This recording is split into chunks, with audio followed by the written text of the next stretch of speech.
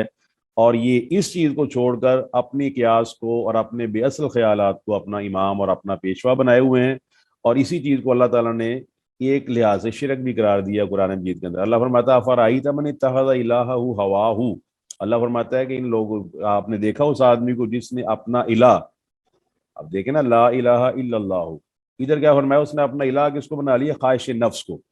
خواہش نفس کی وجہ سے وہ وہی کو بھی رونتا ہے، وہی کے اصول اور وہی کے ضابطوں کی پرواہ نہیں کرتا. تو لہٰذا اکثریت لوگوں کی گمراہ ہے، اور اکثریت اگر رسول اللہ صلی اللہ علیہ وسلم کے بارے میں اللہ یہ کہہ دے، جو ہدایت یافتہ بھی ہیں، ہدایت یافتہ کے امام بھی ہیں، ہمارے رہبر، ہمارے رہنما، ہمارے پیشوا بھی ہیں، آپ علیہ الصلوۃ والسلام کی عظیم ترین ہستی ہونے میں شبہ ہی کوئی نہیں ہے. آپ کو اگر یہ اللہ کہہ دے کہ اگر آپ اکثریت کی پیروی کریں گے تو وہ آپ کو رستے سے ہٹا دیں گے، تو بتائیے ہمارا اور آپ کا شمار کن لوگوں میں ہے؟ آگے اللہ فرماتا ہے ان ربک کا، بے شک آپ کا رب، هو عالم، وہ خوب جانتا ہے، من یضل عن سبیلہ، جو اس کے راستے سے ہٹا ہوا ہے. اللہ تعالیٰ جانتا ہے جو اس کے راستے سے ہٹا ہوا ہے، اس کو زیادہ علم ہے. وہ هو عالم بالمہتدین، اور وہ ان کو بھی خوب جانتا ہے جو اس کی راہ پر چلنے والے ہیں. اچھا یہاں پر ایک ذہن میں رکھ لیں، ان دونوں آیات کی روشنی میں یہ ایک اصول اور ضابطہ بنتا ہے کہ کچھ ہیں حدود جو اللہ وحدہ لا شریک نے بنائی ہوئی ہیں. آپ ذکر کر سکتے ہیں کچھ ایسی حدود کا جن کا قرآن مجید کے اندر ذکر موجود ہے یا حدیث کے اندر ذکر موجود ہے؟ حدود کا مطلب ہے کوئی ایسی حد، کوئی سزا جو اللہ تعالیٰ نے کہا کہ یہ کرو گے تو یہ حد نافذ ہو جائے گی، یہ کرو گے تو یہ حد نافذ ہو جائے گی. جی سر. سر وہ جو جی سر 5 حدیں مقرر ہیں، جی جتنی بھی حدیں، آپ ایک دو کا ذکر کر دیں تاکہ لیکچر. شراب کی حد ہے. شراب، جی بالکل. اور چور کی، تہمت لگانا، جی زنا بالکل. کی، ہاں جی حد قذف ہے، بالکل اس طرح حد سرقہ، چور کی ہے. جی چوری والی حد ہے، اس طرح بدکاری کی حد ہے، شادی شدہ کی علیحدہ ہے، غیر شادی شدہ کی علیحدہ ہے. بالکل. اچھا اب عربی میں حد کہتے ہیں، انگلش میں اس کو کہتے ہیں لمٹ. اور آپ نے ایک باؤنڈری بنا لی ہے، آپ نے ایک باؤنڈری وضع کر لی ہے، جس طرح ہمارے ہاں سرحدیں ہوتی ہیں، اور ہمارے ہاں خود سے بعض کھیلوں کے اندر بھی ہم ایک باؤنڈری بنا لیتے ہیں. جس طرح ہم نے کرکٹ کے اندر ایک باؤنڈری بنا لی، اور باؤنڈری کے بعد ایک ہم نے پچ بنا لی، وہ پچ اتنی لمبائی کی ہوگی. اس پچ کے بعد یہ ہوا کہ اس کے اندر ہم نے ایک لائن اختیار کی، اس لائن کے اوپر سے گزرنے والے پاؤں کو ہم نے کہا کہ یہ نو بال کہلائے گی. یہ تمام حدود جو ہے نا وہ یہ مقرر کی گئی ہیں انسان کی طرف سے انسان کے لیے. اور آپ کو پتا پوری دنیا اس کی پیروی کرتی ہے اور اس کو بڑے اچھے طریقے سے فالو کرتی ہے. تو کیا خیال ہے اللہ تعالیٰ کی حدیں جو اللہ تعالیٰ نے بنائی ہوئی ہوں، کیا وہ اس قابل نہیں ہے کہ ان کو بھی فالو کیا جائے، اور ان کو بھی اس لیے فالو کیا جائے کہ یہ ہمارے خالق کی طرف سے ہمارے لیے تخلیق کردہ ہیں، اور خالق سے زیادہ مخلوق کا خیر خواہ کوئی اور نہیں ہو سکتا. یہاں میں یہ ذکر ضرور کرنا چاہتا ہوں، ہمارے ہاں جو یہ حقوق اور فرائض کے عدم توازن کی باتیں کی جاتی ہیں، اور یہ باتیں جو ہے مغربی میڈیا کی طرف سے آتی ہیں، اور ہم اس کو نا آنکھیں بند کر کے اس پہ یقین کر لیتے ہیں. سیدھی سی بات ہے، اللہ وحدہ لا شریک نے ایک حد مقرر کی، ایک انسانوں نے حد مقرر کی، اور ہمیں آج کل کے سسٹم کے لحاظ سے یہ کہا گیا کہ انسانوں کی بنائی ہوئی حدیں تو درست ہیں، مگر خالق کائنات کی بنائی ہوئی حد نعوذ باللہ من ذالک وہ درست نہیں ہے. جس طرح آپ نے غور کیا کہ ایک آپ کرکٹ کو جانتی ہوں گی، تھوڑے سے میں مثال ہٹ کے دے رہا ہوں، وہ یہ کہ ایک کرکٹ کا میچ ہے، اس میں 20 اوور ہوتے ہیں، اور ایک کھلاڑی کو 4 اوور سے زیادہ گیند کرنے کی اجازت نہیں ہوتی. کیا یہ اصول آپ کو معلوم ہے؟ جی سر معلوم ہے. جی اب ہم یہ سمجھتے ہیں کہ ٹھیک ہے بھائی، ہم اس کو نا جمہوری اور اسلامی اصولوں کے لحاظ سے، جو اللہ نے ان السمع والبصر والفؤاد ہمیں دماغ دیا ہے، ذہن دیا ہے، آنکھیں دی ہیں، ہم دیکھتے ہیں ایک آدمی 4 اوور کرتا ہے، اس کے بعد وہ امپائر سے یا اپنے دوسرے جو بھی اس کے گیم کے جو مطلب بڑے ہیں ان سے کہتا ہے جی میں پانچواں بھی کرنا چاہتا ہوں. وہ کیا کہتے ہیں؟ وہ کہتے ہیں جناب آپ کو اجازت نہیں ہے پانچواں کرنے کی. کیا آپ کے سامنے وہ آدمی صحت مند نہیں ہے؟ کیا وہ آدمی طاقتور نہیں ہے؟ کیا وہ آدمی نہیں چاہتا کہ اس کی ٹیم جیت جائے، 5 اوور کرے؟ تو آپ کو اگر وہ آدمی ذرا اصرار کرتا ہے نا تو اس کو فوراً جرمانے کی سزا دے دی جاتی ہے یا اس کو 3-4 میچوں سے نکال دیا جاتا ہے. کیا میں یہ بات جو کر رہا ہوں یہ آپ اس کو درست تسلیم کرتے ہیں؟ جی سر ایسے ہی ہے، آج فائن ہوتا ہے اس پہ. بالکل فائن ہوتا ہے. پھر نو بال کا فائن ہے. تو آپ یہ بتائیں اگر یہ فائن ہم نے مان لیا ہے اور یہ ہم اس کا حق تسلیم نہیں کر رہے تو کیا خیال ہے یہ حقوق کی خلاف ورزی نہیں ہے؟ ہمارے ہاں مردوں اور عورتوں کے حقوق ہم نے پہلی بات تو خود بنا لیے ہیں اور اکثریت کی وجہ سے بنائے ہیں. اکثریت نے کچھ اصول وضع کر لیے ہیں اپنی عقل کے مطابق، اور عقل کیا ہے؟ ان الحق لا یغنی ان الظن لا یغنی من الحق شیئا. ظن جو ہے نا وہ حق کے مقابلے میں کوئی فائدہ نہیں دیتا. ظن کا حق کے ساتھ کوئی مقابلہ نہیں ہے. جس طرح آپ سونے اور تانبے کا مقابلہ نہیں کرتے، بالکل ایسے ہی ہے کہ آپ اس کا کبھی بھی مقابلہ نہیں کریں گے. حق حق ہے اور ظن ہے، وہ وسوسہ ہے، وہ بے اصل خیال ہے، وہ کیسی بات ہے پتہ نہیں درست ہوتی ہے کہ نہیں درست ہوتی. تو لہٰذا ہمیں آج اکثریت کے اس فتنے سے نا باہر نکلنا ہوگا. اگر ہم اللہ تعالیٰ کی شریعت پہ آنا چاہتے ہیں، اللہ کے دین پر آنا چاہتے ہیں تو ہمیں اس سے بغاوت کا راستہ اختیار کرنا ہوگا اور اس کے لیے لوگوں کو مائل کرنا ہوگا کہ وہ وحی کی طرف آئیں، کیونکہ وحی سے دوری کی وجہ اکثریت اور وحی سے دوری کی وجہ مال کی اکثریت رہی ہے. نحن اکثر اموالا و اولادا وما كنا معذبین. قرآن مجید کے اندر فرماتا ہے کہ ہم تو اکثر ہیں مال کے لحاظ سے بھی، اولاد کے لحاظ سے بھی، ووٹ بھی ہمارے بہت زیادہ ہے، مال بھی بہت زیادہ ہے، لہٰذا ہمیں عذاب نہیں دیا جائے گا. تو لہٰذا ہمیں اللہ تعالیٰ کی حدود کی پیروی کرنی ہے. عقلی طور پر بھی یہ بات ثابت ہے، نقلی طور پر بھی یہ بات ثابت ہے. تو آخری مثال میں دے کر میں اگلی آیت شروع کرتا ہوں. آپ دیکھیں جب آپ ڈیم سے بجلی بنتی ہے اس کے وولٹیجز ہوتے ہیں 40,000 30,000. آپ میں سے جو لوگ انجینئرنگ سے تعلق رکھتے ہیں ان کو پتہ ہے اس تمام چیزوں کا، فزیکل فیکٹرز کا پتہ ہے. لیکن جب آپ کے گھر میں آتے ہیں تو بتائیے وولٹ کتنے ہو جاتے ہیں؟ سر 220 آتے ہیں ہمارے گھروں میں. ہاں 220. گھروں میں 220 230 تک آتے ہیں. اور آپ خود جانتے ہیں کہ اگر ذرا زیادہ ہو جائیں تو آپ کی اپلائنسز جو ہیں وہ جل جائیں گی. آپ کی جتنی بھی فریجیں ہیں اور جتنے بھی آپ کے ٹی وی ہیں وہ جل جائیں گے. تو جب آپ نے ایک حد مقرر کیا ہے تو کائنڈلی ہمیں اللہ تعالیٰ کی حدود کا اس لیے خیال رکھنا چاہیے کہ اللہ وحدہ لا شریک ساری کائنات کا خالق اور مالک ہے. وہ ہمارے دلوں کے وساوس کو بھی جانتا ہے. یعلم خائنۃ الاعین وما تخفی الصدور کا حامل ہے. اس کی یہ صفات قرآن مجید کے اندر موجود ہیں اور وہ اپنے بندوں کا انتہائی خیر خواہ ہے. لہٰذا وہی کی پیروی کریں اور اکثریت کی پیروی مت کریں. اور جب اکثریت صحیح چیز پر ہوگی تو ہم اس لیے نہیں مانیں گے کہ اکثریت اس کو پیروی کر رہی، بلکہ ہم اس کو بھی اس لیے مانیں گے کہ وہ قرآن میں موجود ہے اور نبی علیہ الصلوۃ والسلام کے فرمان میں موجود ہے. جی وضاحت ہوگی جی آپ سب کو؟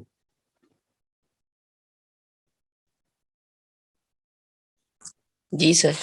اچھا آگے اللہ فرماتا ہے فَكُلُوا مِمَّا ذُكِرَ اسْمُ اللَّهِ عَلَيْهِ إِن كُنتُمْ بِآيَاتِهِ مُؤْمِنُونَ. آگے اللہ تعالیٰ نے ذکر کیا فَكُلُوا، یہ بھی اللہ تعالیٰ کا حکم ہے. کل واحد ہے، اکلا یا کلو کھانا، تو اس سے فعل امر بنتا ہے کل، آپ کھا لیجئے. یہ واحد کا ہے کلا، جو آپ کو پتہ ہے آدم علیہ السلام اور حوا علیہ السلام کے بارے میں قرآن میں بتا وَكُلَا مِنْهَا رَغَدًا حَيْثُ شِئْتُمَا. کلا کا مطلب ہوگا تم دونوں کھا لو، اور کلو کا مطلب ہوتا ہے تم سب کھاؤ. اس میں مرد بھی شامل ہو جاتے ہیں اور عورتیں بھی شامل ہو جاتی ہیں. فرمایا فَكُلُوا، تو تم کھاؤ، مما اس میں سے، ذکر اسم اللہ علیہ جس پر اللہ تعالیٰ کا نام لیا جائے، ان کنتم بآیاتی مومنین، اگر تم اپنے رب کی آیات پر ایمان رکھتے ہو، اس کے احکامات پر ایمان رکھتے ہو تو کھاؤ. اچھا اس آیت کے جو پہلا امر ہے کلو، اس سے یہ واضح ہو جاتا ہے کہ اللہ وحدہ لا شریک چاہتا ہے، اللہ وحدہ لا شریک اس بات کو پسند کرتا ہے کہ اس کی بنائی ہوئی چیزوں میں سے کھایا جائے.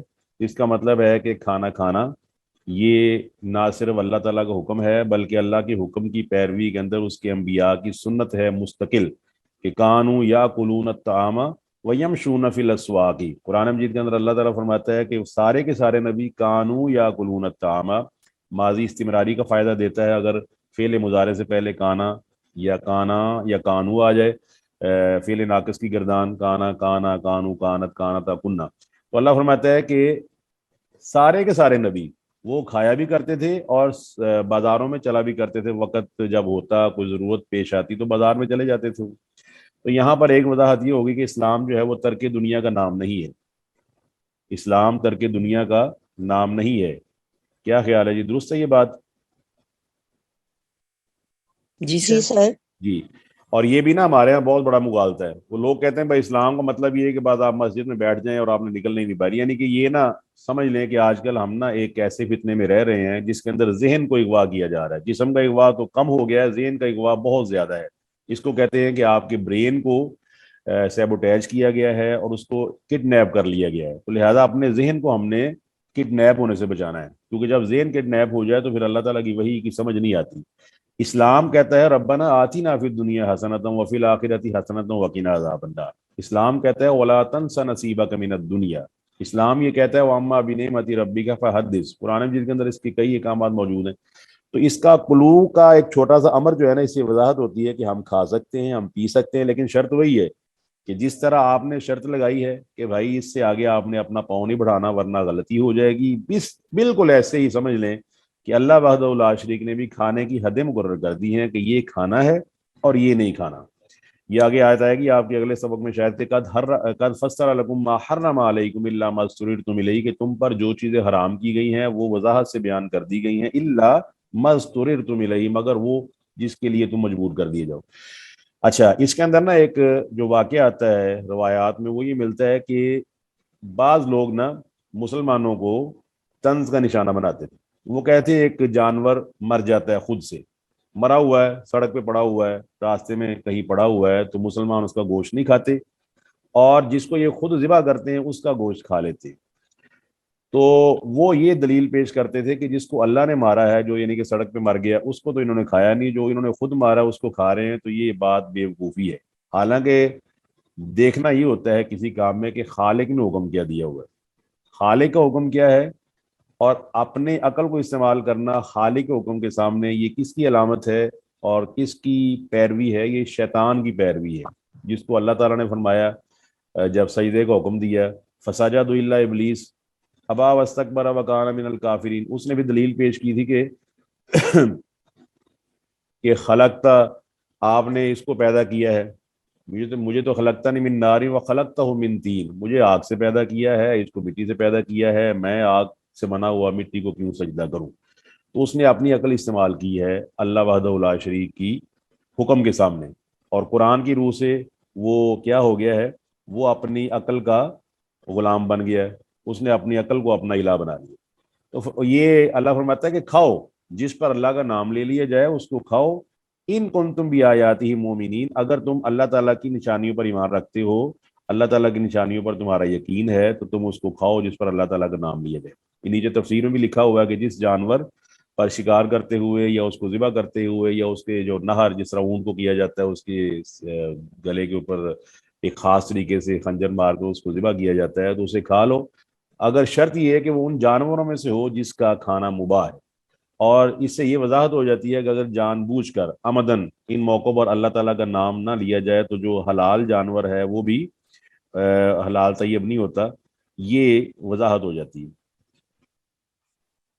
آگے اللہ فرماتا ہے وما لکم, اور تمہیں کیا ہو گیا ہے, اللہ تاکلوا, کہ تم نہیں کھاتے, مما ذکر اسم اللہ علیہ, ان جانوروں میں سے جو اللہ وحدہ لا شریک کے نام کے ساتھ, یعنی کہ جس پر اللہ تعالیٰ کا نام لیا گیا ہے, تو تم اس میں سے کیوں نہیں کھاتے؟ اور کیا ہے وقت فصل لکم, اور یقیناً فصل تفصیل سے اس نے بیان کر دیا ہے. فصل فعل ماضی ہے اور اس کا تعلق ہے باب تفعیل, باب ثلاثی مزید فی کا جو دوسرا باب ہے نا, پہلا باب افعال ہے, دوسرا تفعیل ہے. اس کے اندر نا پایا جاتا ہے جس طرح آپ کہتے ہیں نا انزلہ اور نزلہ, اس کے اندر نا ایک اہتمام پایا جاتا ہے. جس طرح آپ کہتے ہیں کہ ایک ہوتا ہے کاتا اور ایک ہوتا ہے قطع, کاٹنا. تو آپ کو پتہ ہے کہ ایک چیز ہے کہ آپ ہاتھ سے ویسی کاٹ دیتے ہیں اور ایک درزی کاٹتا ہے. اور آپ یہ بتائیے عام میرے کسی کپڑے کو پھاڑنے میں اور درزی کے پھاڑنے میں کیا فرق ہے؟ سر قاعدے طریقے کا فرق ہوتا ہے. جی بالکل قاعدے طریقے کا فرق ہے. آپ کہیں گے قطع, اس نے کاٹا مگر بڑے طریقے کے ساتھ, اس نے پوری پیمائش لی ہے, اس کو 18 انچ کاٹنا ہے, اس کو 20 انچ کاٹنا ہے, اس کو 40 انچ کاٹنا ہے, اس شلوار کو اتنا رکھنا ہے, تو اس کا کاٹنا آپ کو دکھتا نہیں ہے. لیکن اگر آپ کا بچہ غلطی سے کپڑا کاٹ دے تو آپ کو اس لیے دکھتا ہے کہ اس نے آپ کے کپڑے کو خراب کر دیا ہے. تو یہاں پر وضاحت ہے وقد فصل, یعنی کہ بڑے اہتمام سے بڑی سجاوٹ کے ساتھ بڑے طریقے کے ساتھ اللہ وحدہ لا شریک نے تفصیل بیان کی ہے. وقد فصل لکم، اور اس نے تفصیل بیان کی ہے، لکم تمہارے لیے، ما حرم علیکم، اس چیز کی جو اس نے تم پر حرام کیا ہے. اب حرمہ بھی باب تفصیل ہے. اچھا اس کے اندر یہ وضاحت ہے، آپ کو پتہ ہے کہ جو خطرناک چیزیں ہوتی ہیں ان کی نشاندہی زیادہ ضروری ہے. کیا خیال ہے جی؟ جی سر. ہاں آپ کو مجھے مجھے مجھے پتہ ہی نہیں ہے، تو جب مجھے پتہ چل جاتا ہے نا کہ خطرناک چیزیں یہ ہیں تو ان کی نشاندہی زیادہ ضروری ہے. مجھے بتایا جائے، لکھا ہو کہ یہاں پہ کرنٹ ہے، یہاں پر کچھ جانور ہے، یہاں آپ گزریں گے تو یہ خطرہ ہو سکتا ہے آپ کو، آگے کھائی ہے، آگے موڑ خطرناک ہے. اور دوسرا اس سے یہ وضاحت ہوتی ہے کہ اگر دو چیزیں ہیں، ایک حرام ہے اور ایک حلال ہے، جس طرح مثال دی جاتی ہے، اگر آدمی کے پاس دو قسم کے کرنسی نوٹ ہوں، ایک 100 کا ہو اور ایک 500 کا ہو، تو آپ اگر اس کو علیحدہ کریں تو اگر آپ 100 کے علیحدہ کریں تو کیا خیال ہے 500 کے علیحدہ کرنے کی ضرورت رہ جائے گی یا نہیں؟ نہیں سر. کیونکہ وہ خود ہی علیحدہ ہو جائیں گی. جیسے ہی آپ 100 کے علیحدہ کر لیں گے، لال لال نوٹ علیحدہ کر لیں تو وہ ہرے نوٹ جو ہے نا وہ سارے آٹومیٹیکلی 500 کے علیحدہ ہو گئے. بالکل ایسے ہی اللہ وحدہ لا شریک نے جب حرام کو بالکل وضاحت کے ساتھ بیان کر دیا ہے تو اس سے وضاحت ہو جاتی ہے کہ اس کے علاوہ بچنے والی تمام چیزیں وہ حلال ہیں، آدمی اس کو کھا سکتا ہے. اور اس میں اندر کسی فقہی قاعدے اور کلیے کے تحت آدمی ایک ہے اس کی اپنی طبیعت نہ کھائے، وہ علیحدہ مرضی، لیکن اس کو حرام نہیں کہہ سکتا. آگے اللہ فرماتا ہے الا ما اضطررتم الیہ، مگر وہ تمام چیزیں، وہ جانور جن کو اللہ تعالیٰ نے حرام کر دیا، تو وضاحت ہوگی مگر جس پر تم مجبور کر دیے جاؤ. اب وہ مجبوری آپ جانتے ہی ہیں، حرم علیکم المیتۃ والدم ولحم الخنزیر وما اہل بہ لغیر اللہ.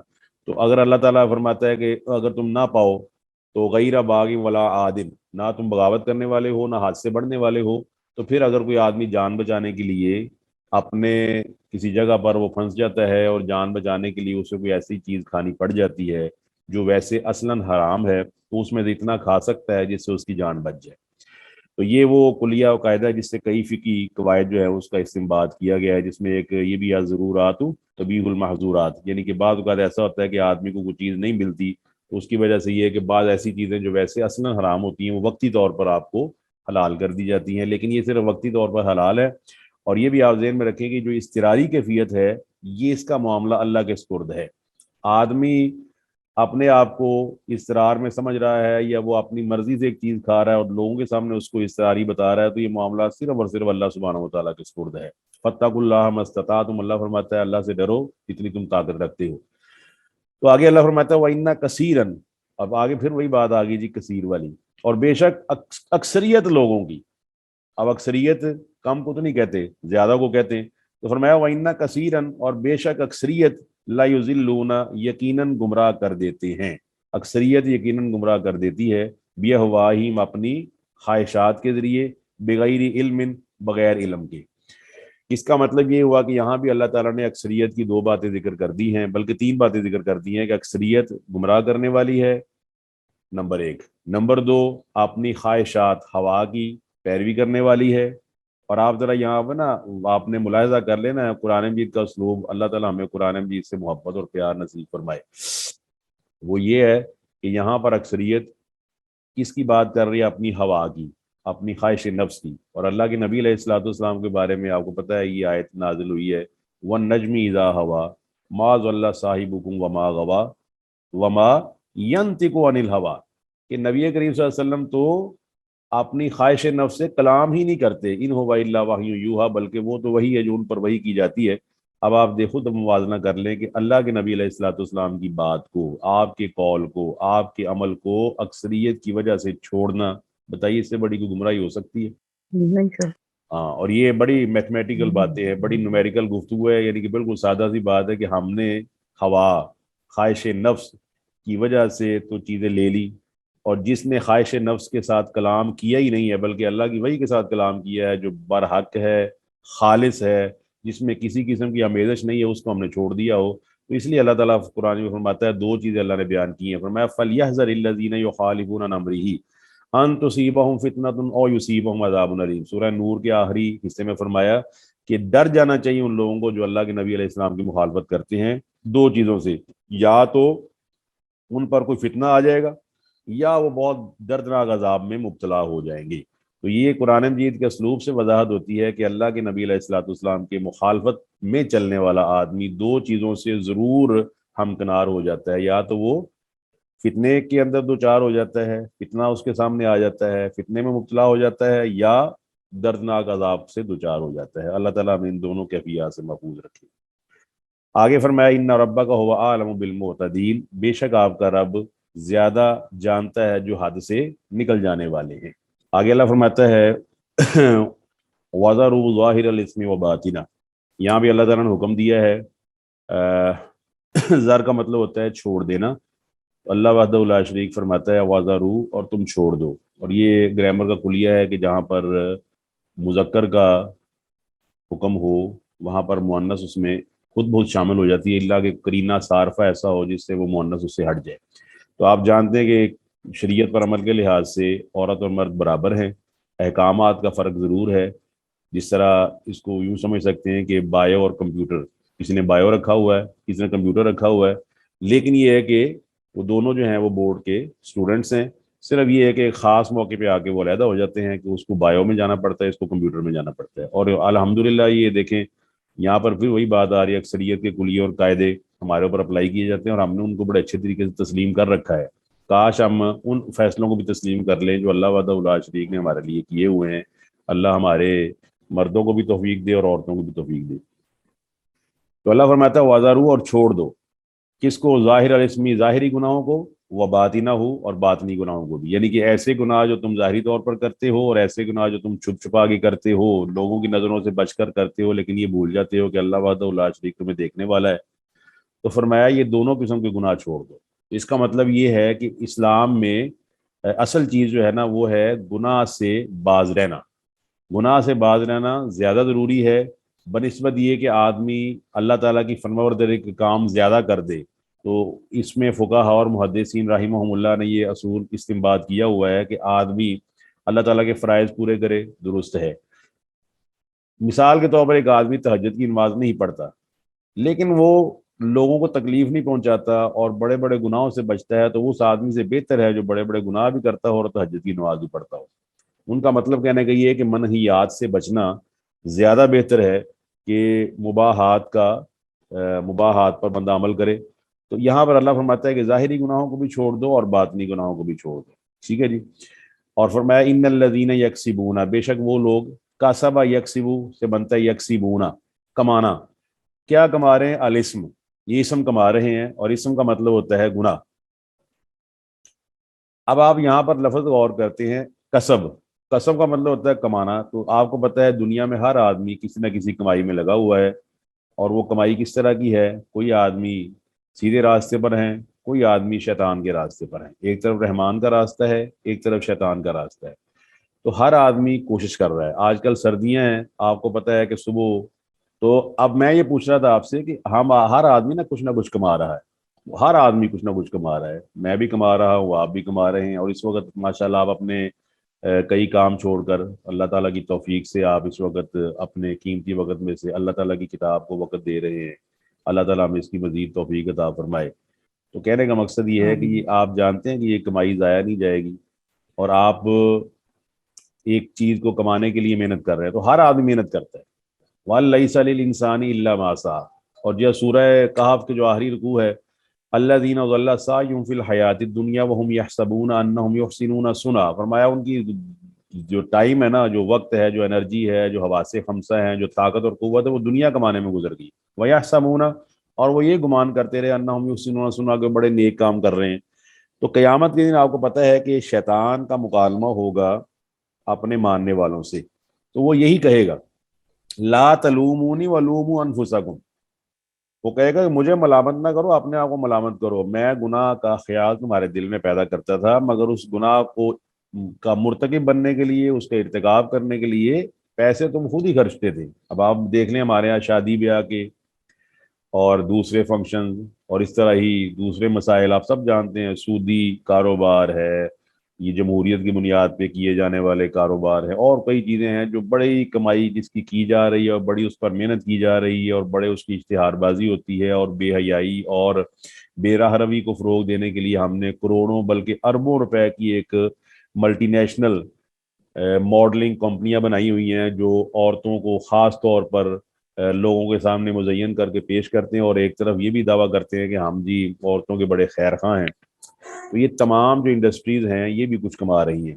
اور مجھے ایک بات یاد آ گئی، رسول اللہ صلی اللہ علیہ وآلہ وسلم نے جس طرح فرمایا ہوا ہے مردوں اور عورتوں کے بارے میں، آدمی بعض اوقات لاکھوں کا لباس پہنتا ہے، لاکھوں کا زیور استعمال کرتا ہے، مرد بھی اور عورتیں بھی، یعنی دونوں قسم کے لوگ موجود ہیں، خاص کسی کو کہنا مقصد نہیں ہے. اس کے باوجود وہ اللہ تعالیٰ کے ہاں مغضوب لکھا جاتا ہے کہ اللہ تعالیٰ اس پہ اپنا غضب نازل فرما رہا ہے، حالانکہ اس نے لاکھوں روپے کا کپڑا پہنا ہوا ہے، لاکھوں روپے کے زیورات پہنے ہوئے ہیں، لاکھوں روپے کی جیولری پہنی ہوئی ہے، لاکھوں روپے کا اس نے اپنا میک اپ کیا ہوا ہے، لیکن اللہ تعالیٰ کے ہاں وہ لعنتی ہے، اللہ تعالیٰ کے آگے وہ ملعون ہے اور مغضوب ہے. بتائیے اس سے بڑا گھاٹے کا سودا ہوگا کوئی؟ اللہ نہیں اکبر. سر. تو اللہ تعالیٰ یہاں فرماتا ہے بے شک وہ لوگ جو اسم یعنی کہ گناہ کما رہے ہیں، سیجزونا، آپ کو پتہ ہے فعل مضارع سے پہلے سین آ جائے تو یہ استقبال کا معنی دیتا ہے. فرمایا ان قریب وہ جزا دیے جائیں گے. تو جزا کے دونوں معنی ہوتے ہیں، اچھی جزا اور بری جزا. جس طرح ہم کہتے ہیں نا جزاکم اللہ، تو ساتھ ہم اضافہ کرتے ہیں احسن الجزاء، یعنی کہ اللہ تعالیٰ آپ کو بدلہ دے مگر اچھا بدلہ، کیونکہ اللہ تعالیٰ کے بعد بدلے انتہائی سخت ہیں اور وہ ان کو ملیں گے جو اللہ تعالیٰ کی نافرمانی کرنے والے ہیں. جزا ان کو بھی ملے گی جو اچھے اعمال کرتے ہیں، اور جزا ان کو بھی ملے گی جو برے اعمال کرنے والے ہیں. تو فرمایا جو یہ کام کر رہے ہیں، جو گناہ یہ کما رہے ہیں، یہ ان قریب ان کو ان کے کیے کی ضرور سزا دی جائے گی. تو یہاں پر اللہ تعالیٰ نے ہمیں جو حکم دیا ہے وہ وضاحت ہے.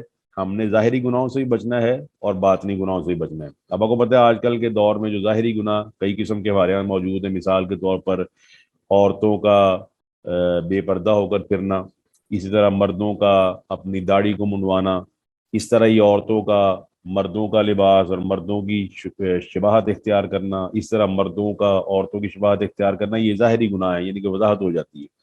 اور بعض گناہ ایسے ہیں جو باطنی ہیں. اس وقت باطنی گناہوں کا زیادہ تر تعلق جو میرا خیال ہے وہ ہمارے موبائل فون کے ساتھ ہے، یا ہمارے پی سی یعنی کہ پرسنل کمپیوٹر کے ساتھ ہے، کہ ہم اکیلے بیٹھ کر اللہ تعالیٰ کی نافرمانی، اللہ تعالیٰ ہمیں محفوظ رکھے. تو یہ اس کے اندر اپنی خلوت کو بندہ بہتر بنائے، جلوت بھی اس کی بہتر ہو اور خلوت بھی اس کی بہتر ہو. اور دوسرا ہمیں اس میں یہ سبق ملتا ہے کہ جو آدمی گناہوں کو کماتے ہیں تو ہمیں اپنی کمائی، اپنا تنخواہ یا اپنا جو بھی ہمارا گزر بسر ہے اس کو کسی لحاظ سے بھی گناہ کے کاموں کے لیے استعمال نہ کرنا چاہیے، نہ ہونے دینا چاہیے. تعاونوا علی البر والتقوی ولا تعاونوا علی الاثم والعدوان. اللہ فرماتا ہے کہ نیکی کے کاموں میں تعاون کرو اور عدوان اور اسم، گناہ اور بغاوت کے کاموں میں، حد سے بڑھ جانے والے کاموں میں کسی سے تعاون نہ کرو. آگے اللہ فرماتا ہے ولا تاکلوا، آخری آیت آج کی، فرمایا اور نہ کھاؤ. یہاں یہ نفی نہیں اللہ نے کی ہے، ایک امر ہے اور ایک نہیں ہے. یہاں پہ نہیں ہوگی کہ نہ کھاؤ، مما اس میں سے لم یذکر اسم اللہ علیہ، جس پر اللہ تعالیٰ کا نام نہیں لیا گیا، وَإِنَّهُ لَفِسْقٌ، اور بے شک وہ نافرمانی کا کام ہے. بے شک وہ، اس کی تفصیل انشاءاللہ آگے آئے گی، تو لہٰذا ہم اس کو اگلے لیکچر میں تفصیل کے ساتھ پڑھیں گے. آگے اللہ فرماتا ہے وَإِنَّ، اور بے شک. اب بے شک کیا ہے؟ شیاطین، بے شک شیطان. اللہ اکبر. یہاں پر وحی کی قسم بیان ہوئی ہے جو شیطانی وحی ہے. شیطانی وحی وہ ہوتی ہے جو شیطان، اللہ تعالیٰ کے نافرمان، وہ اپنے لیوحون الی اولیاءہم، اپنے ولی یعنی اپنے دوستوں کی طرف کرتے ہیں. تو قرآن مجید نے یہ دونوں چیزیں بیان کر دی ہیں، اولیاء الشیطان بھی اور اولیاء الرحمن بھی. ایک اولیاء اللہ ہے اور ایک اولیاء الشیطان ہے. تو جو اولیاء ہیں یہ ولی ہے، یہ دوست ہیں، یعنی کہ شیطان جو وحی کرتا ہے اور اس کے جو کارندے ہیں، اس کے جو ولی ہیں، وہ پھر اس وحی کو فالو کرتے ہیں اور اس وحی کے اصولوں کو مانتے ہیں اور اس کی پیروی کرتے ہیں. تو اب آپ خود سوچ سکتے ہیں کہ وحی کی جو دو قسمیں ہیں، ان وحی کی دونوں قسموں میں سے کون سی قسم اس قابل ہے کہ اس کی پیروی کی جائے اور اس کی اطاعت کی جائے اور اس کی فرما برداری کی جائے؟ سر ظاہر ہے وحی الہی. جی آپ دیکھیں بالکل ظاہر ہے. اور آپ میں نے پچھلے لیکچر میں آپ بتایا تھا کہ وحی الہی جو ہے نا انتہائی بابرکت ہے. وہ فزیکلی بھی بابرکت ہے، اسپرچولی بھی بابرکت ہے. دیکھیں اسپرچولی تو بعض آدمی کہہ سکتے ہیں نا جی پتہ نہیں کیا ہوگا اگلے جہاں میں، کیا ہوگا کیا نہیں ہوگا، لیکن فزیکلی دیکھیں، میں نے پچھلی دفعہ بھی آپ سے کہا تھا اوحا ربک الی النحل، اللہ تعالیٰ مکھی کو، شہد کی مکھی کو وحی کرتا ہے. بتائیے اللہ کی وحی کا فائدہ ہوا پوری انسانیت کو کہ نہیں ہوا؟ فزیکلی سر بالکل ہوا. بالکل ہوا. آپ کو ایسا کھانا ملا، ایسا مشروب ملا کہ جس مشروب کا کوئی مقابلہ نہیں ہے. وہ اتنا زبردست مشروب ہے کہ اللہ نے جنت کی 4 نہروں میں بھی اس کا خاص طور پہ ذکر کیا ہے، وہ سورہ محمد میں. اب دیکھیں یہاں پر اب دوسری میں نے مثال دی تھی وہ موسیٰ علیہ السلام کی والدہ، وہ اصبح فؤاد ام موسیٰ فارغن. یہ فواد کا لفظ میں نے بول دیا، یہ ایک اسٹوڈنٹ نے پوچھا تھا، وہ میں اس کو بھی واضح کر دوں، وہ اسٹوڈنٹ جنہوں نے فواد اور قلب کا پوچھا تھا وہ موجود ہیں جی؟ جی سر وہ تھوڑی دیر پہلے تو تھی. اب چلے تو فواد اور قلب کا فرق یہ ہوتا ہے جی، فرق کو خاص نہیں ہے. بعض کہتے ہیں جس طرح سمع اور اذن کا فرق ہے یا بصر اور عین کا فرق ہے، جیسے آپ کہتے ہیں آنکھ دیکھتی ہے، تو کوئی کہتا ہے جی آنکھ تو ایک آلہ ہے، اس کے اندر جو بصارت ہے وہ دیکھتی ہے. تو اصل میں نا جو قلب ہے قرآن مجید کے لحاظ سے قلب پر بولا گیا لفظ کہ یہ نہیں سمجھتا، لہم قلوب لا یفقہون بہا. اور فواد حکمت کے لحاظ سے ویسے کہا جاتا ہے کہ فواد جو ہے نا یہ ایک حصہ ہے قلب کا.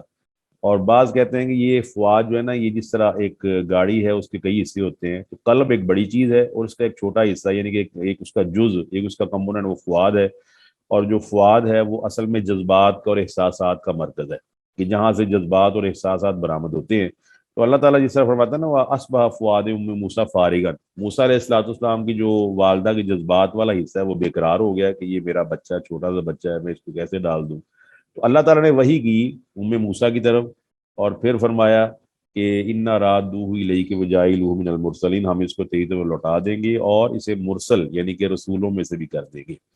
تو شیطان کی وحی کیا کرتی ہے؟ اب دیکھیں نا شیطان کی وحی کا بھی کوئی نہ کوئی اثر ہوگا. وی آل نو ایک طرف ہنی ہے اور ایک طرف پوائزن ہے. ہنی کیا کرتا ہے؟ طاقت دیتا ہے، قوت دیتا ہے، صحت دیتا ہے. اور پوائزن کیا کرتا ہے؟ آدمی کو مار دیتا ہے. تو شیطان کی وحی کیا کرتی ہے؟ لیجادلوکم، تاکہ یہ لوگ تم سے جدال کریں وحی کے معاملے میں. جو وحی کہتی ہے اس کے الٹ چلیں گے، جو وحی کہتی ہے اس کا خلاف کریں گے، جو وحی کہتی ہے اس کا اناد کریں گے، جو وحی کہتی ہے اس کی مخالفت کریں گے.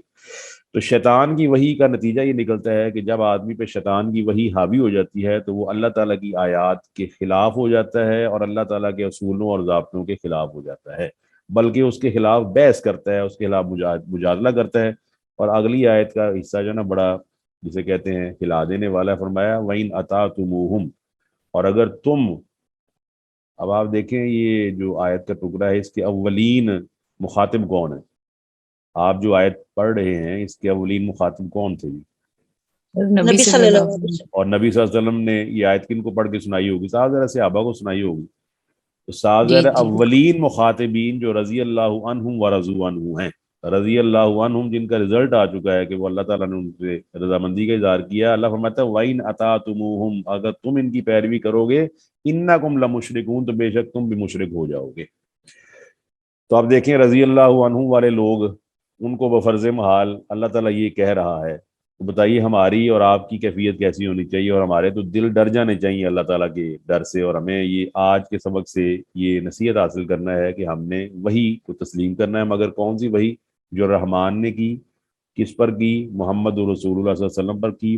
اور وہ وحی کیا تھی؟ اللہ تعالیٰ نے قرآن مجید کے اندر اس وحی کی حفاظت کا ذکر کیا ہے. لا یاتہ الباطل من بین یدیہ ولا من خلفہ تنزیل من حکیم حمید. اس طرح فرمایا عالم الغیب فلا یظہر علی غیبہ احد الا من ارتضی من رسول فانہ یسلک من بین یدیہ ومن خلفہ رصدا. فرمایا دائیں بھی فرشتے ہیں بائیں بھی فرشتے ہیں. وحی کو خالص کر کے محفوظ بنا کے انہوں نے کس پہ نازل کیا ہے؟ نزل علی قلبک لتکون من المنذرین، آپ کے سینہ اطہر پہ نازل کیا ہے تاکہ آپ لوگوں کو ڈرائیں. تو یہ جی آپ کا آج کا سبق. اس کو نا ہم مزید انشاءاللہ اس آیت کو جو 121 تک مکمل ہو گیا ہے تو اس آیت کو ہم انشاءاللہ آگے لے کر چلیں گے. چلے ٹھیک ہے، انشاءاللہ اگلے ہفتے پھر ملاقات ہوگی. اللہ آپ کو حفظ و امان میں رکھے اور ایمان کی سلامتی عطا فرمائے.